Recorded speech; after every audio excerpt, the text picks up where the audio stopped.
verbal exchange with the NBI agents or people that led to that? Kasi for some people, yung 27 shots is quite, for lack of a better term, No, aggressive. ganito po, in the actual gun battle, actual gunfire, pag meron pong bumaril sa inyo, your tendency is to protect yourself, di ba?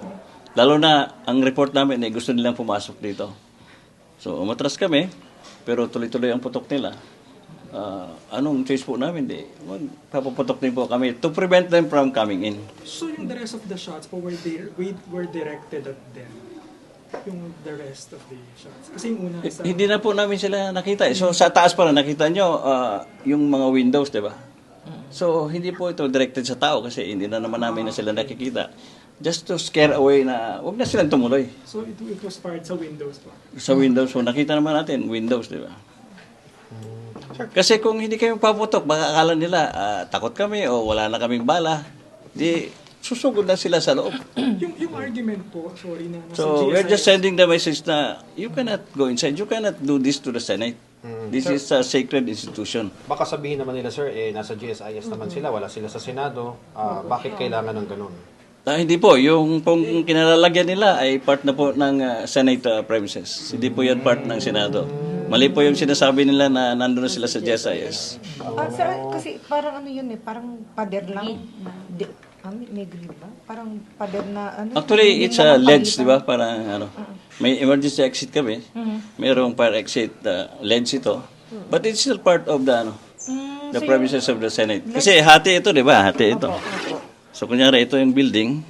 May ledge ng konti. Nandito sila. So yung ledge na yon, Senate premises. O kung ano yung tapat nung property namin, nung pader namin, Senate property yan. Okay. So literally, nasa Senate sila. Senate premises. Nasa Senate sila. Sir, may nagtatanong din tungkol dun sa nagdi-drill. Sino ba yung nagdi-drill dyan sa ground floor na yung pintuan na yon pag binuksan mo, Senado na yun? Sino po ba yun sila?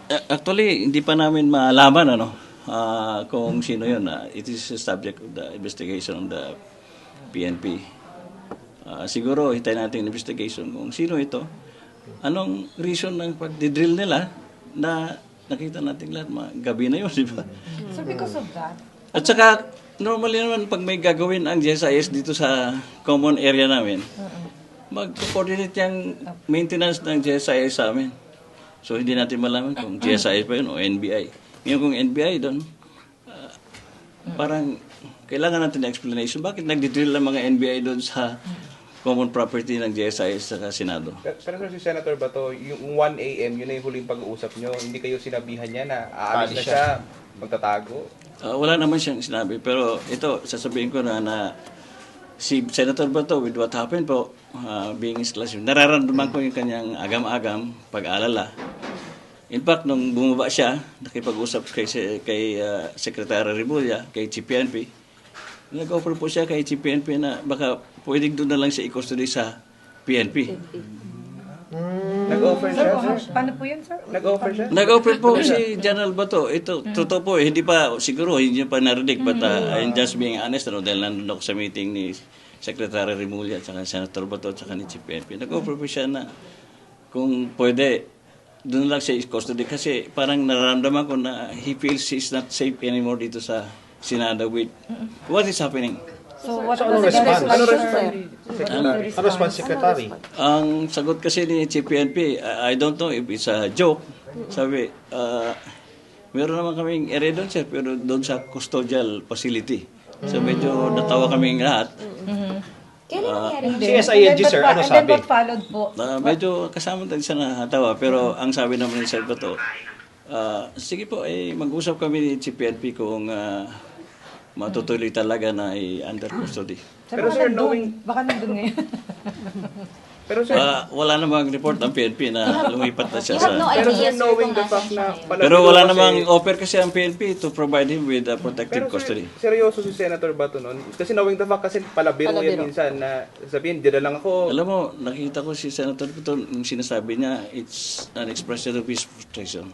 Okay. Kasi nag-aalala na nga siya na, bakit anong nangyayari dito? Pinapasok kami dito. Basta sa Senado ito. Doon niya po. Can you imagine, Senado, lulusubin kami ng armado, NBI, o kung sino man. So, nasabi mo yun? Oh, sige, ma'am. Sir, sorry. Pwede pong it was said by Senator Bato. Paano yung... Si Senator Bato po, magbiro, di ba? Kilala natin lahat. But the way I sense it, parang merong serious na pagsasabi at merong Na, kasamang pag-alala sa kanyang seguridad. and then, General, paano pagkakasabi niya? Pagkakasabi? Paano yung pagkaka-deliver niya nung inalok? Hindi ko lang ano yung exact word, pero sabi niya, gusto mo, Chief, doon na lang ako magpa-custody sa PNP.